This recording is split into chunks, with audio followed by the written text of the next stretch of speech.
Our guest on the show today shares his own roller coaster journey in search of identity and self-expression. For years, Peter Noble scribbled, scratched and sprayed his sign all over Sydney, only to be caught red-handed during a raid in his home. To talk more about his move from graffiti to God and his passion to preach using rap in outreach, we welcome Peter to the show. Peter, it's great to have you. Thanks for having me, Keith. Look, I have to tell you, I have to be honest with you, we have a programme at Wesley Mission, getting rid of graffiti. It's a whole programme with young people moving graffiti off walls, and there you were, putting it on the walls. So you're a stakeholder in a wrong kind of way here. Yeah, it could have given me a job. Yeah. At 19, 12 undercover police raided your home. Now that is a wake-up call, in literally, but a wake-up call for you in your life. That's right. No, quite serious. It was about mid-2006, and I think not everyone needs a knock on the door on police to wake them up about the direction that they're heading in their life. But it was quite a sobering moment. Were your family aware that you were doing this? Yeah, some of them. So my parents knew that I was getting into graffiti. Like they've known about my lifestyle as a teenager for some time. But I think there came a point where they had to kind of just let me go, if you know what I mean, like the prodigal son. Yeah. And there's only so much you can do. Yes. Yes. Look, and there's a pun on that in your CD, really, isn't it? How great thou art, where you actually used art, but you now use it creatively in ministry. It's a subculture I think a lot of people will struggle to understand, the marking turf, so to speak. Can you give us some understanding as to what it's all about? About graffiti? So graffiti in general is one of the elements of hip-hop, which is a culture made up of 4 elements: graffiti, DJing, breakdancing, and MCing, which is rapping. Yeah. And so those are the 4 main elements. Graffiti was my first love and passion, and then later on now I've picked up another element, which is the rapping. Yeah. So people refer to hip-hop as the elements, but it's also hip-hop is a culture as well. It's also like a clothing culture. It's what we wear, and it's sort of an attitude. It's a fashion. It's hats. It's hats. So thank you for allowing me to wear one. But and pretty much so that's what hip-hop is. Okay, look. You were arrested, and then a friend invited you to a church meeting. Those 2 are important. Yeah, that's right. So around the time I got arrested, maybe a little bit before, I met a young lady named Altamira, and through her, being able to connect with her, she invited me to a church out in Windsor. And I came along, and I've grown up in the church. My parents are Christian, but I definitely wasn't walking with God at the time, and it wasn't until she invited me. Was this a bolt of lightning then? Well, that friendship was critical, Keith. In the fact that through her, I wasn't walking as a follower of Jesus at all, but she was. She was the hands and feet of Jesus to me, and through her, I was able to essentially be discipled, if you would, and hear the gospel, and I was able to see it. Yes. Naturally, I was. Attracted to her. I can't. It's quite obvious, but through that friendship, I was able to actually see the gospel, and But you didn't have to go to prison, but you did get a sentence. Yeah. So the official word is from my lawyer before the conviction all went down was that he said that you'd be looking at a suspended jail sentence at the least. Yeah. He said it's possible. It wasn't the nature of the offence; it was the volume of the offence. So, so for those listening, it was originally I got charged, I think, with 19 charges, and then I think it got built up, and then it was 23 charges after my arrest. They added a few more on, and then it went up to 27. Yes. And then the court case went for a year and a half, and in the end, my lawyer struck a deal with the prosecution to plead guilty to 10 charges. So we'll come back to that, and thanks for giving us that insight in it that you've clearly built on in a ministry today. Before we talk more about that journey to committing life to Christ, I'd like to introduce today's performer on the show. 2 young performers from Brisbane-based band Sapphire have joined us to share a song that fits with Peter's story in a way and his struggle to find truth in his life. It's called Hold My Heart. To know more about the band Sapphire, details are going to be online all this week.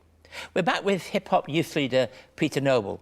It's now been 8 years since you picked up a spray can, so we're quite safe here today. But you now have a desire to become an army chaplain. Tell us a bit about that.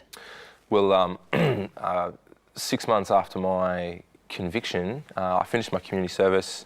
I was married actually a month after my conviction, and so 6 months on, my wife and I believed that God was calling me to join the military, and by God's grace, I was enlisted in July 2008.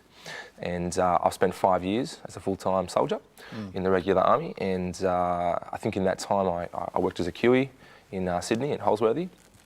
And when I came to the end of my time, I pretty much decided that I really felt called to become a chaplain in the military, and to do that, I would need to go study and get a Bachelor of Theology. So I did just that, discharged, and moved to Melbourne. And here I am. I'm 1 year on, and I've only got 2 years to go. Great. And look, you've also reconnected. It's an interesting part of the story, really, isn't it? You've reconnected with some of the officers that were involved in the investigation and eventual arrest. Yeah, so if you're watching, well, he's actually ex-police now, but Simon Judge, he was the senior prosecutor of the case. And him and Scott Robinson was the other gentleman, and we actually managed to connect a couple of times, and I think we developed quite a close relationship through the court proceedings. And but when the court case was all finished, it's just remarkable. I got to connect with him after my recruit graduation of the military. I contacted him and I emailed him some photographs of myself graduating, and I said, hey mate, here, you can stick these on your morale board. And he said to me, that is, I mean, he's not a Christian, but he said to me, you know, Pete, that is phenomenal. He said, I've never seen anyone. He said, I see a lot of dudes come through the police, get criminal histories, but he said, I've never seen that before. Yeah, look, I think that's an important part of the story, really, isn't it? That it's a positive one. Quite a number of years ago, I preached for Billy Graham in India, and I know you and I have done some work with Will Graham, his grandson. That's right. Out here. He's done a bit of ministry at Alice and other places around, but also his tour. What did you do with him, and where was that? Basically, I was invited to come and perform as a bit of a promotional campaign at Lithgow, in Lithgow High. And I think Justice Crew was there as well. And so actually, my wife and I were up together in the early days. She's a mother now, full-time. But so she came down with me, and and we were there with William and got to promote a really big evangelism outreach and promote the gospel. It was quite an honour. And you're going on tour next month. Tell us that and how people can find out more about that. It's actually November we're going, and it'll be for about 5 weeks. And if you want information, just search me on the web for Nobee One, and all the information's on our website. So. And that's going to be something you want to do on a regular basis while you can? Well, definitely. So this year I've been able to, I was actually won a mission travel grant for $10,000, and so by God's grace I'm able to use that to do this tour. And I'd like to be doing it annually. Yeah. Sure. Well, we'll watch and see how that ministry has developed. But look, suppose somebody is into something. Look, graffiti may just be one thing, but their life is running out of control in that way, in some way. You can't really put your finger on how can I get out. What would you say to somebody like that? Gosh, I think, it's a hard question, Keith. I think, I think under every person who's struggling with issues, I think their life is searching for meaning.